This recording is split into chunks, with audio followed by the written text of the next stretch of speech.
Hello नमस्ते, कैसे आप लोग। मेरा नाम है सौरभ राय और आप देख रहे हैं मेरे व्लॉग्स। आज एक और इन्फॉर्मेटिव वीडियो हम लोग बनाने वाले हैं जहाँ पे हम लोग बात करने वाले हैं कि अपना फर्स्ट हाउस आप ऑस्ट्रेलिया में, नहीं तो स्पेसिफिकली पर्थ वेस्टर्न ऑस्ट्रेलिया में कैसे ले सकते हैं। तो यहाँ पे हम लोग दो ऑप्शन डिस्कस करेंगे।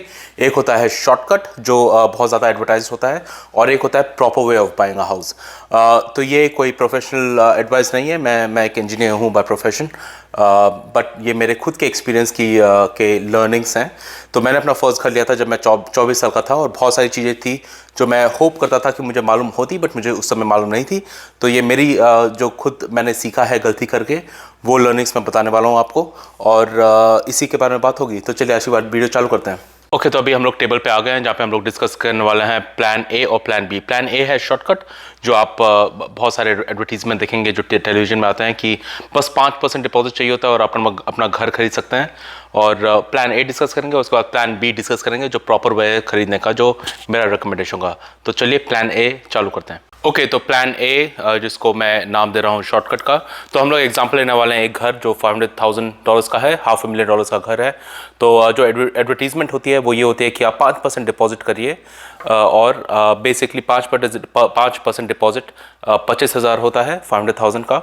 उसके बाद आपको लोन लेना पड़ेगा $475,000 का। और क्योंकि आप कम डिपॉजिट कर रहे हैं तो आपका जो लोन चार्जेस होते हैं, जो लोन इंटरेस्ट हैं, वो हायर रहेंगे। तो अभी लोन काफ़ी सस्ता चल रहा है, बट स्टिल मोर देन 3% हम लोग एक रफ नंबर एस्टिमेट कर रहे हैं। और उसके लिए सेविंग्स कितनी चाहिए आपको, तो जैसे मैंने बोला कि 500,000 का 5% होता है 25,000।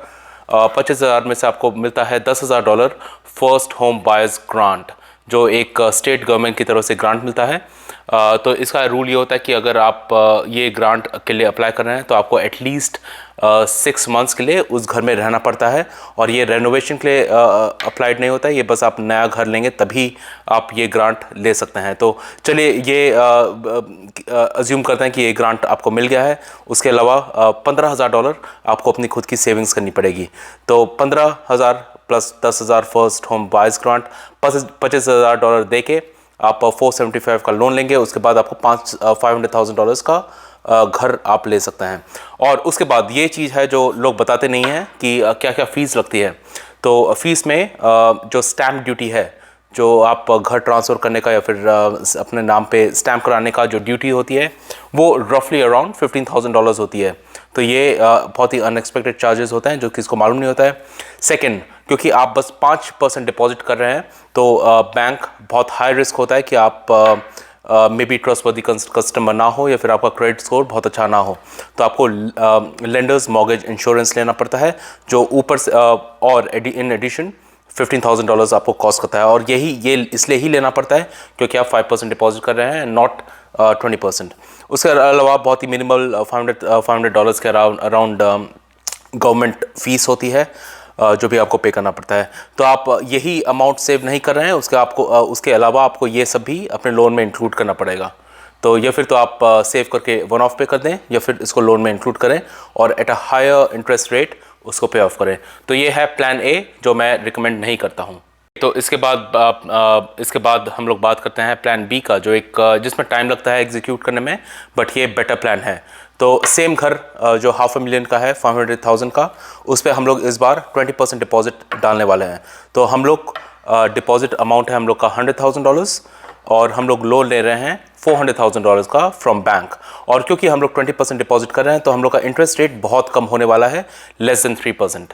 अभी अराउंड 2.5-2.6% इंटरेस्ट चल रहा है अगर आप 20% डिपॉजिट देते हैं। तो इसका फ़ायदा क्या है, आपको जो the first home buyer grant है वो सेम मिलेगा $10,000, और आपको वापस जो $90,000 है वो आपको अपने जेब से भरने हैं।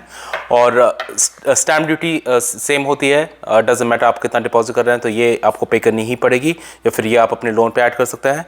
Loan lenders mortgage insurance LMI, जो 15,000 हम लोग ने पे किया था पिछली बार जब हम लोग 5% वो कर रहे थे, डिपॉजिट कर रहे थे, इस बार पे नहीं करना पड़ेगा क्योंकि आप एक ट्रस्टवर्दी कस्टमर है, क्योंकि आप 20% डिपॉजिट कर रहे हैं। और उसके अलावा $500 जो गवर्नमेंट फीस होती है वो स्टैंडर्ड है। तो ये प्रेफर्ड ऑप्शन है। थोड़ा टाइम लगता है $90,000 सेव करने में, बट आप कहाँ से सेव कर रहे हैं, आप सेव कर रहे हैं इसमें लेंडर्स मॉर्गेज इंश्योरेंस में, और आप सेव कर रहे हैं इन द लॉन्ग रन इस चीज़ में जो है इंटरेस्ट रेट। और फर्स्ट होम बाय ग्रांट के बारे में और हम लोग बात करेंगे। तो इसके लिए एलिजिबल होने के लिए कोई इनकम क्राइटेरिया नहीं है। डजेंट मैटर आपकी पर्सनल या आपकी फैमिली इनकम कितनी है। आप अगर एज लॉन्ग एज आप अपना फर्स्ट घर खरीद रहे हैं आप उसके लिए एलिजिबल होंगे, एज लॉन्ग एज ऑफकोर्स आप PR पे हैं या फिर आप यहाँ पे सिटीजन हैं। उसके अलावा अगर आपके पार्टनर हैं, उसके पार्टनर के नाम पे दूसरा घर है तो आप एलिजिबल नहीं होंगे। आप दोनों लोग के लिए ही वो फर्स्ट घर होना चाहिए। और ये रेनोवेशंस के लिए एप्लीकेबल नहीं होता है, ये बस फर्स्ट जो आप ब्रांड न्यू हाउस खरीद रहे हैं उसके लिए ही एप्लीकेबल होता है।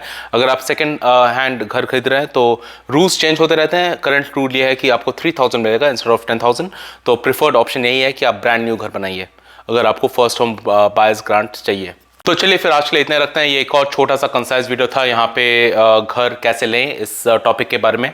और अगर वीडियो पसंद आया तो कर दीजिए लाइक, अगर बहुत पसंद आया तो कर दीजिए शेयर एंड सब्सक्राइब। और अगेन कमेंट डाउन बिलो कि कौन कौन से टॉपिक पे मैं बात करूँ और उसके ऊपर भी वीडियो बनाई जाएगी। तो अभी के लिए इतने रखते हैं। See you in the next video, bye.